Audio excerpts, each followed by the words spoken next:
ఓం శ్రీ గురుభ్యో నమః. శ్రీ శ్రీ శ్రీ యోగి రామానంద గురు పాదుకా పూజయామి. శ్రీ లలితా సహస్రనామ స్తోత్రంలోని 27వ శ్లోక వివరణ. కిరిచక్రరథారూఢ దండనాథా పురస్కృత జ్వాలామాలిని కాక్షిప్తు వహ్ని ప్రాకార మధ్యగా. కిరిచక్రరథారూఢ దండనాథా పురస్కృత అంటే కిరిచక్రము అనే రథాన్ని ఎక్కి పరమేశ్వరికి ముందు భాగాన ఎడమవైపున నడుస్తుంది వారాహి దేవి.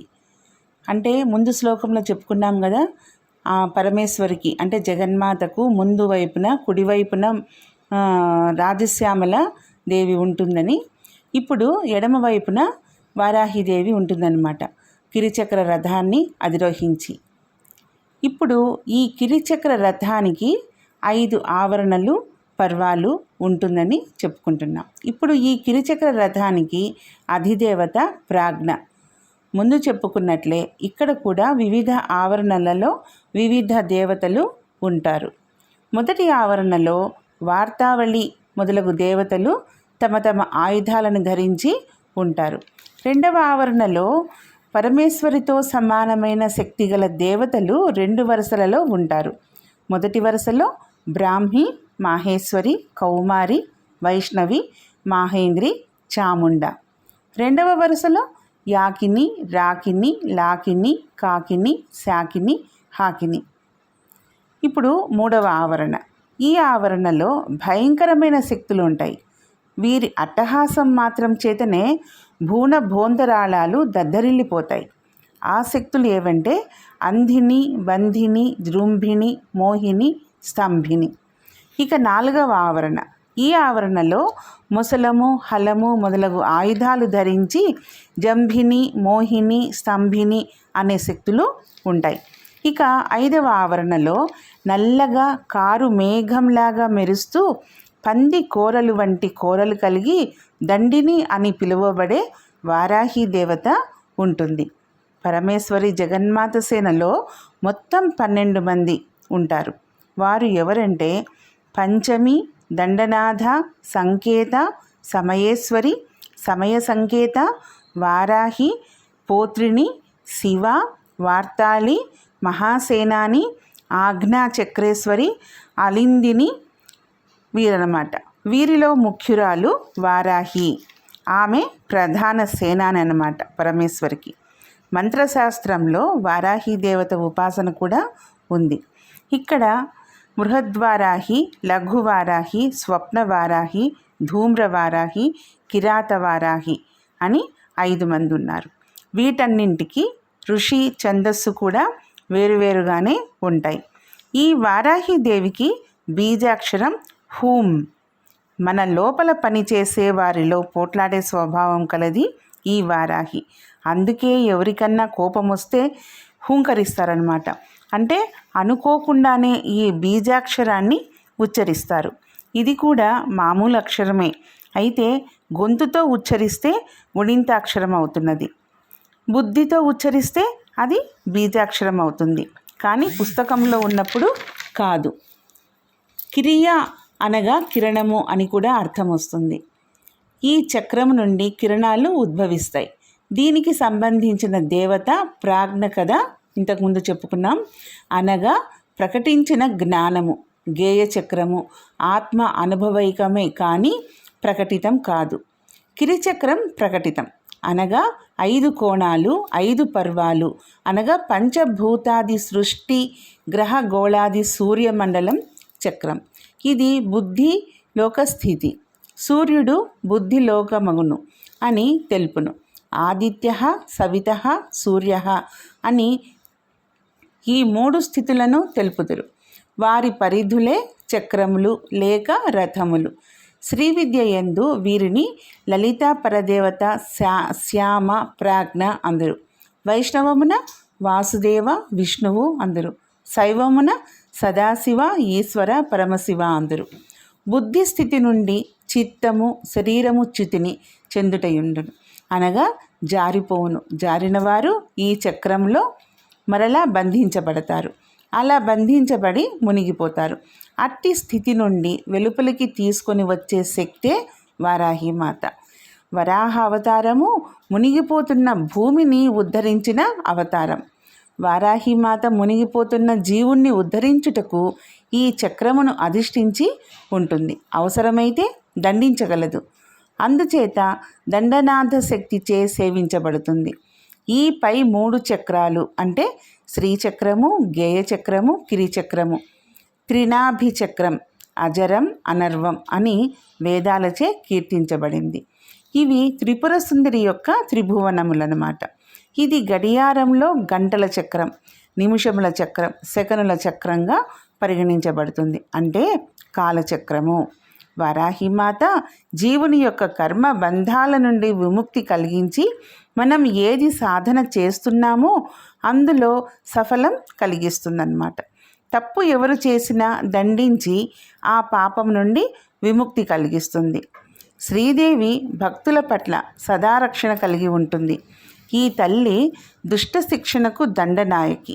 అమ్మవారి భక్తులు ఈ తల్లి కవచం నిత్యం పారాయణ చేయడం వల్ల మనల్ని ఎప్పుడూ కాపాడుతూ ఉంటుంది. ఓం శ్రీ వారాహి దేవ్యే నమః. ఇకపోతే జ్వాలామాలిని కాక్షిప్త వహ్ని ప్రాకార మధ్యగా అంటే జ్వాలామాలిని అను పేరు గల నిత్యాదేవత చేత వెదజల్లబడిన నిర్మించబడిన అగ్ని ప్రాకారం యొక్క మధ్యన ఉన్నది అని అర్థం. ఈ నిత్యాదేవతలు మొత్తం 16 మంది. వీరిని వామకేశ్వర తంత్రంలో ఖడ్గమాలలో వివరించడం జరిగింది. ఈ నిత్యదేవత చంద్రుని కళలు. అయితే తిథులు మాత్రం 15 ఉన్నాయి. అందుకే 16వ కళ సాక్షాత్తు పరమేశ్వరి అయి ఉందన్నమాట. తిథులలో 14వది చతుర్దశి. ఆ రోజున ఉండే నిత్యాదేవతే జ్వాలామాలిని.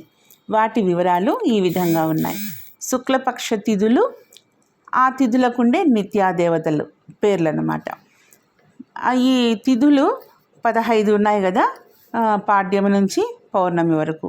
పాడ్యమి తిథిలో కామేశ్వరి నిత్యాదేవత, విదియకు భగమాలిని, తదియ నిత్యక్లిన్న, చవితి భేరుండ, పంచమి వహ్నివాసిని, షష్ఠి మహావజ్రేశ్వరి, సప్తమి శివదూతి, అష్టమి త్వరిత, నవమి కులసుందరి, దశమి నిత్య, ఏకాదశి నీలపతాక, ద్వాదశి విజయ, త్రయోదశి సర్వమంగళ, చతుర్దశి జ్వాలామాలిని, పూర్ణిమ చిత్ర. ఈ విధంగా ఈ 15 తిథుల తర్వాత 16వ నిత్య మహానిత్య ఈమె ఎవరు? మహాత్రిపుర సుందరి. ఇప్పుడు ఈ నిత్య దేవతలలో 14వది అంటే చతుర్దశి నాడు ఉండే నిత్య దేవత జ్వాలామాలిని. ఈమె అగ్నిదేవుని కుమార్తె అన్నమాట. శుద్ధ చతుర్దశి నాడు బహుళ విదయ నాడు కూడా ఈమె ఉంటుంది.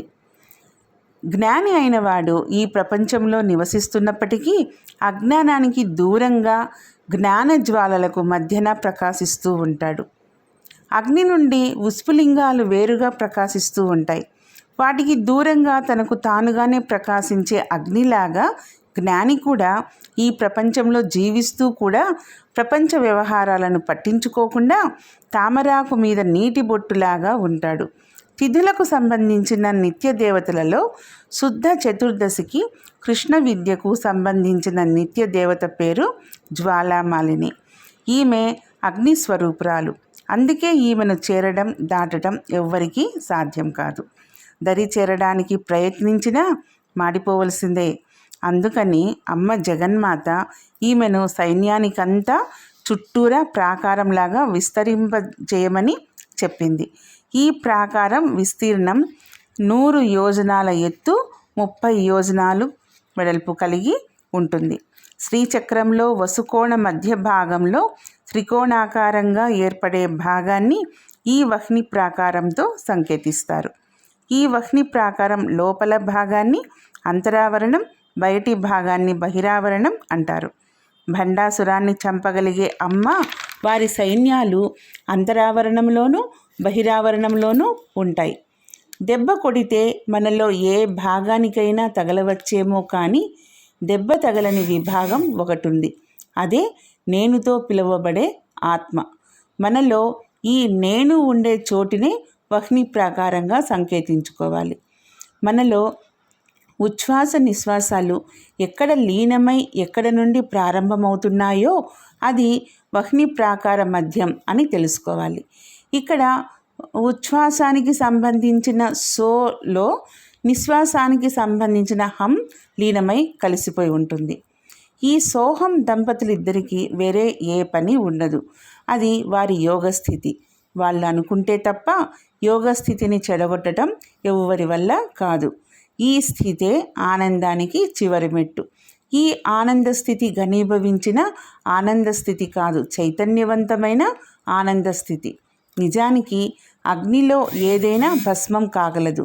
మన పూర్వజన్మ వాసనలకు లోబడి కర్మచక్రంలో చిక్కుకొని కొట్టుమిట్టాడే జీవాత్మ సాధన ద్వారా అన్ని కర్మల నుండి కూడా విముక్తి పొందాలి. పుణ్యపాపాలు రెండూ కూడా మోక్షానికి అవరోధాలే. ఎందుకంటే పుణ్యం వల్ల పుణ్యలోకాలకు, పాపం వల్ల నరకలోకాలకు ఈ కర్మ శేషాన్ని అనుభవించడానికి తిరిగి భూలోకానికి చేరవలసిందే. అయితే మోక్షానికి, భగవంతునిలో లీనం కావడానికి ఏ కర్మ మిగిలి ఉండకూడదు. ఇది నిరంతర సాధన ద్వారా ఆత్మ పొందే జ్ఞానం. ఏ సంకల్పంతో సాధన మొదలుపెట్టినా ఈ స్థాయికి చేరాక వారికి కలిగే కోరిక కేవలం మోక్షం. ఈ స్థాయి పొందాలంటే కర్మలు నశించాలి. అందుకు ఈ జ్వాలను జీవుడు చైతన్య మార్గంలో దాటాలి. ఇది దాటడానికి ఎవరు ప్రయత్నించినా భస్మమైపోతారు అని చెప్పుకున్నాం కదా ఇంతకుముందు.